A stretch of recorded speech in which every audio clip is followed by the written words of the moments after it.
Good afternoon and welcome to another episode of The Network Effect. It's just me today, your host, Gina, but I will be talking to you about a very interesting topic, so stay tuned. Today we are discussing what it takes to be a digital nomad in 2022, but we'll be focusing particularly on a tax perspective. It's really interesting because a lot of us, myself included, spend time abroad working, spend long weekends in France and really enjoying the benefits of what COVID gave us, which was the ability to work remotely.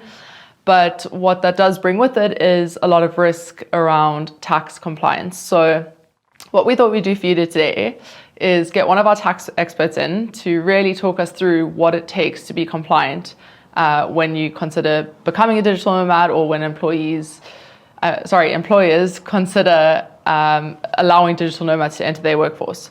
So I'm very happy to introduce our tax expert in Canada and the UK, Ernie from Trowbridge.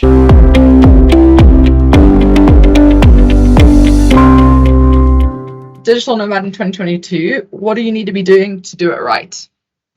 Okay, so a number of issues come up when we look at digital nomads. So let me speak about it from kind of let's say Canadians going abroad or foreigners coming to Canada or even really between other countries.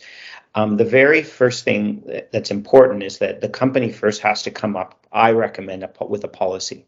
Because what we have occur is that, once a certain individual, an individual decides that they want to either spend all of the year living and working in another country or part of the year, you have the other employees now requesting similar scenarios where they might extend vacations and stay in a jurisdiction longer, or they might hop around to different locations. It's important that the company has a policy as to what they will and will not allow, and ensure that that is properly implemented across all teams and departments so that it's fair to everybody. The next issue we look at is really what the reporting and withholding requirements are in the country that the individual is going to go to. So, for example, if they go to, let's say, the UK or Italy or Spain, each country is going to have their own reporting and withholding requirements. Many companies forget to even think of that as an issue. Be aware that, in essence, what's happening is this employee is working in that country, and there are requirements as to tax, first of all, as well as the reporting and withholding on their compensation. The other main issue we look at then is whether the company's created any sort of permanent establishment in that company. So in that country, sorry. So could they be seen as regularly carrying on business, substantial enough to cause them to be seen as carrying on regular operations?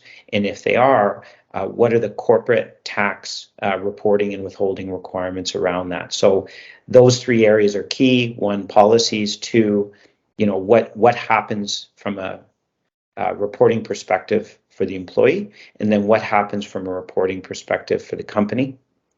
Final big one, I think, is residency. Have we triggered any sort of issues in terms of the employee now being seen as a resident of the country that they're going to? First, we have to look at the domestic tax law of that country to determine whether there's any issue.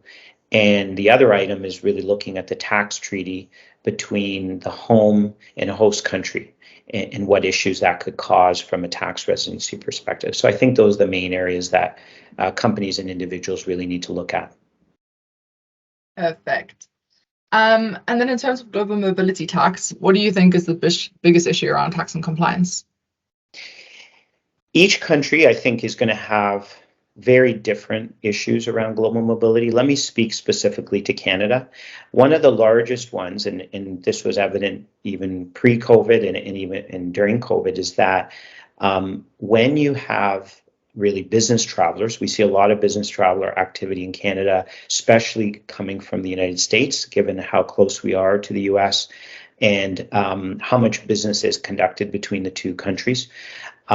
Business traveler reporting and withholding requirements in Canada are very strict. So it's important for companies to be aware that even an individual employee coming to Canada for one day can cause or does cause reporting requirements. Around those reporting requirements, there are options that the company has in terms of waivers.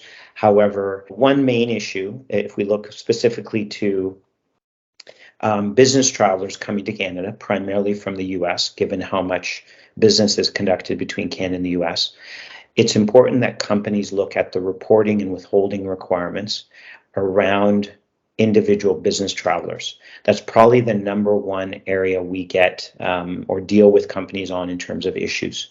It's important for companies to know that if an employee comes to Canada, even if it's for a day, there are strict reporting and withholding requirements around that employee's presence in Canada.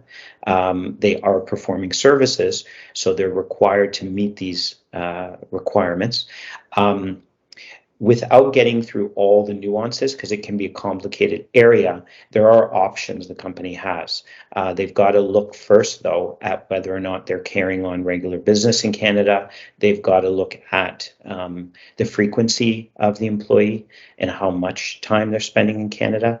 And we can then get into what those reporting and withholding requirements are. But it's very important that companies don't just send employees to Canada and not be aware of those requirements, because there are requirements, and it's important that the companies meeting it's important that the company meets those requirements when they send employees to Canada, so that they're not offside from a tax reporting and withholding perspective.